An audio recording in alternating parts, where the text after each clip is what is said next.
Alright, let's just double check something real quick. Software advanced. Okay, check. Full self-driving. Where is my version 10? Damn it!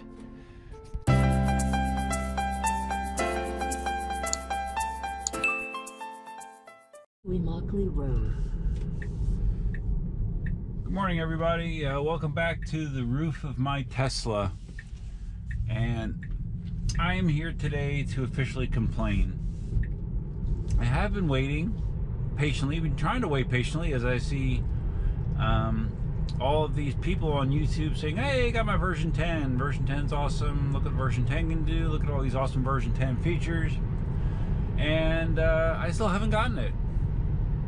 And I'm curious why. I'm not sure what the deal is. I do have full self-driving, and I do have, as you saw at the beginning of the video, I do have the advanced setting set up for my software updates, meaning that I'm supposed to get them sooner rather than later. And despite those two things, I have not received version 10 yet, which is frustrating. What's more frustrating is we went to the movies on Saturday night, and on the way home Saturday night, I had the little yellow arrow pointing down, which I believe is an indicator that the software update was downloading. So I saw that and I'm like, oh, awesome. That means that, you know, over the weekend I'll have version 10 installed. I'll be able to play with all the new features, you know, especially enhanced summon. But that was, I never got the full update. I never got prompted to update. I verified I was connected to Wi-Fi as I should be. Have not gotten the update yet. So I'm really curious if I'm in the minority or the majority at this point. I mean, I even got a message from Tesla in the app saying that, announcing, you know, version 10 was available and you should be seeing it. So I figured that was going to be something that they would push out after the majority of people have gotten it. So maybe I was incorrect in that assumption. But please let me know below if you have or have not received the version 10 update. So, you know, maybe I'm just seeing the people on YouTube that got it, but maybe there's a whole lot more that did not. But even if a lot of people didn't get it, I'm not quite sure why. Based on, you know, the software setting where you're supposed to be getting your updates on the front edge of the downloads, not the back end. So not quite sure what's going on there. And I've seen so many V10 videos at this point. I have a lot of the features already memorized, and you know, there are a lot of cool things. You know, there's more entertainment things like the what's the game called, the Joe Cup, or I don't know, something to do with cups, which, to be honest with you, I don't really use the arcade at all, but I guess that's nice. And they also have the Netflix theater, YouTube, Spotify was added. Now I am curious how that translates to cars that do not have enhanced connectivity like my Standard Range Plus. I'm thinking that since I don't have streaming, that Spotify won't even show up as an option here. Yeah, I don't even know that Spotify will show up as an option since I do not have enhanced connectivity. Netflix and YouTube hopefully does, but we will find out.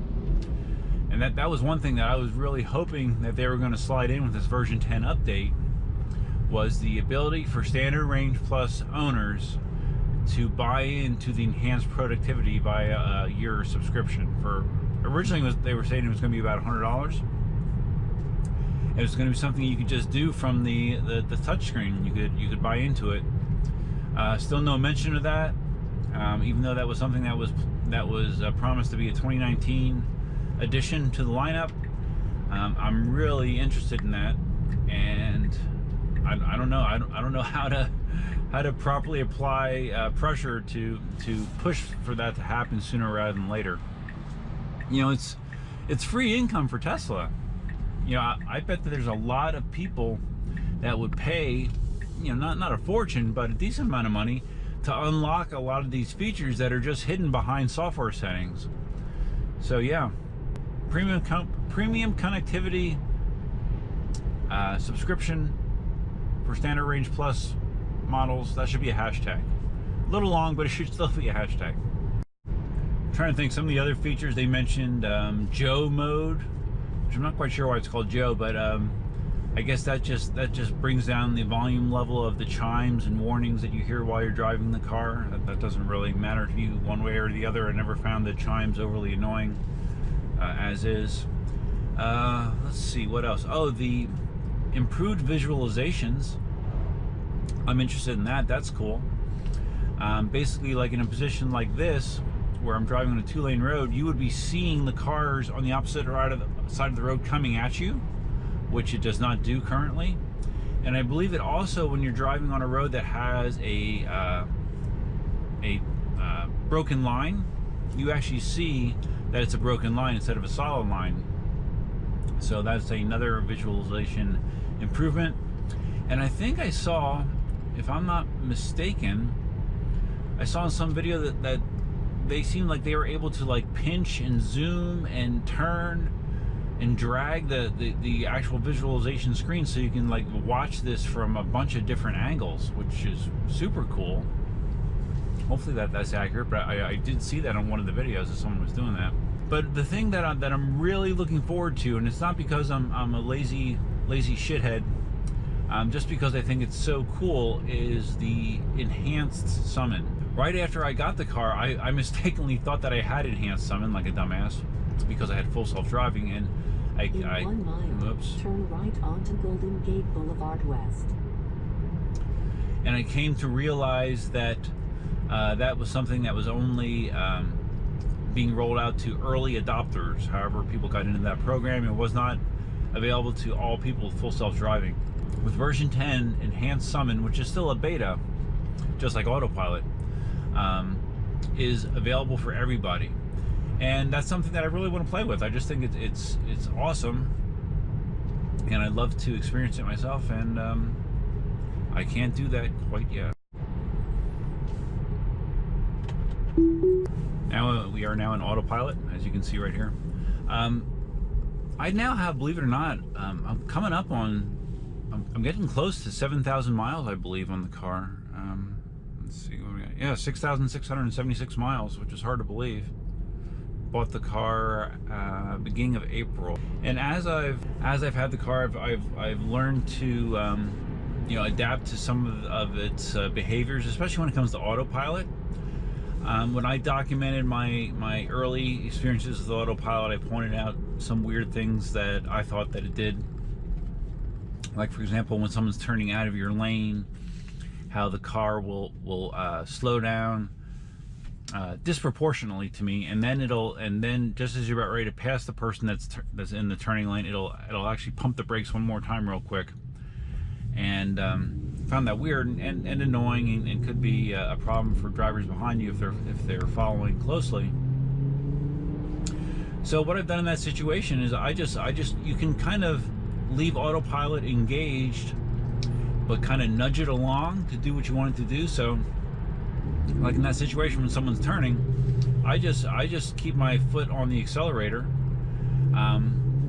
which will leave Autopilot engaged, but it will prevent it from doing that weird slowdown. So, and there's other situations where I will do something similar, like pulling out when you're at a dead stop and you're in Autopilot. The car has a tendency to pull out extremely slow, and you can just simply step in the accelerator, accelerate at whatever pace you feel is appropriate, get off the gas, and then Autopilot will take back over. So there's ways that you can make Autopilot behave in a more normal behavior, if that makes sense. And I still, whenever, like right here's an example. Someone pulled over, the car slowed down more than it needed to, so I'm on the gas right now. Whenever I'm going through an intersection, still, I always have a hand on the wheel. You know, a lot of times I'm okay just keeping my hands down here, by the wheel, but not necessarily actively steering. But if I'm going through an intersection, I always have my hand sitting here, just in case it reads one of those dotted turning lane lines as the way to go, because it does still happen once in a while where the car will start trying to follow those curves, and it usually will correct itself, but I'm ready just in case. The other thing you can do is, like right here in this area, auto steer will not go over 50 miles an hour, which was a confusing message, because actually what you can do is just step on the gas. Like right now, this area speed limit to 50, but I'm going 54. It is still auto steering. The only thing is I'm controlling the speed, and like if I have my hands off the wheel, if you exceed the auto steer recommended speed, it will prompt you, it'll nag you a lot to make sure your hand is on the wheel. So as long as your hand is on the wheel, it will still auto steer. It'll still keep you centered in the lane, even though you're going faster than what it says it can do. So that was another thing that I learned over time. Oh, one quick note. Obviously, owning a Tesla is something that most Tesla owners you would think have a rather green attitude towards the planet. You know, they're looking to do things that benefit the environment, and that is definitely one of my core beliefs. I'm actually in the process of looking into getting full solar power for our house. I just started looking into that last week, and the 30% federal incentive for solar installations at the end of the year runs out. That it's gonna they're dropping it back. There's still gonna be a federal incentive, but I believe it's supposed to drop back to either 26 or 25%. So now is a good time to do it, and I'm pretty sure we're gonna pull the trigger. Basically, when I always thought about solar, I always thought it'd be a cool thing to have, but I kind of wrote it off as, you know, instead of paying the utility company, you're paying, you're listening to the direction. Instead of paying the utility company, you're not really saving money. You son of a! I'm putting you in Joe mode. I can just turn navigation off. I know how to get to work. I do that just so I have an estimated time of arrival. I do actually know how to get to work. So anyways, what I was saying was, when I used to think about solar, I thought, oh, well, it's cool and everything, but you're not saving money, because instead of paying for your electric bill, now instead you're making payments on a solar system. I'm like, well, that doesn't really make that much sense, right? But I came to realize that really it isn't really a fair comparison. Yes, you are still spending the money every month to pay for your solar system instead of paying for an electric bill. But if you have a solar system that's spec'd out that it's a net zero, where basically you're generating all the power that you would need, so it would be a one-for-one trade. The difference is, instead of giving, you know, a utility company tens of thousands of dollars over the next 10 years or 15 years or whatever, you instead are spending that money on a home improvement that increases the value of your house dramatically. You know, imagine buying a house that has a paid-off solar system, and you don't have an electric bill with that house. That's a big selling point. And that's something that I never really considered. So, and when I ran the numbers, it looks like those solar payments I could slide into my budget for what I already have budgeted for my electric consumption, without impacting my budget whatsoever. I would just slide that payment amount in there, and I could do it without really any financial hardship whatsoever. So I think it's going to happen, and the thing is we're not going to put it on the roof. I don't want to put a solar system on my brand new metal roof that I just had installed last year. Instead, I would utilize the big open yard that we have at the house, and it would be a ground mount in the backyard where it's wide open behind the chicken coop area. So looking forward to seeing if that happens, and if it does, you will see it documented on the channel extensively. Alright, so that's all I have for you. Just kind of a gripe session. Like I said, I was trying to be patient with my version 10 download as long as I could, but for whatever reason, I've just, you know, this morning I hit my breaking point, and I have to complain about it, because I'm really looking forward to the features. So if you found this video interesting, please give it a big thumbs up, If this is your first time visiting the channel, please consider subscribing.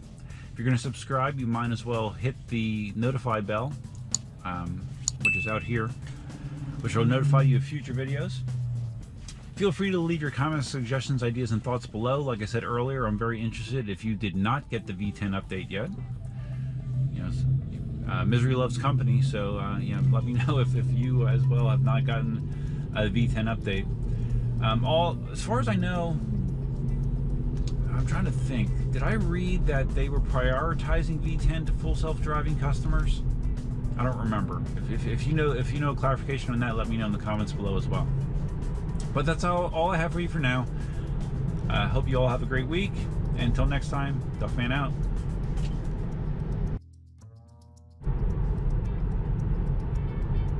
And no, I won't tell you how much solar costs. It's a lot of money. 50,000. Thank you.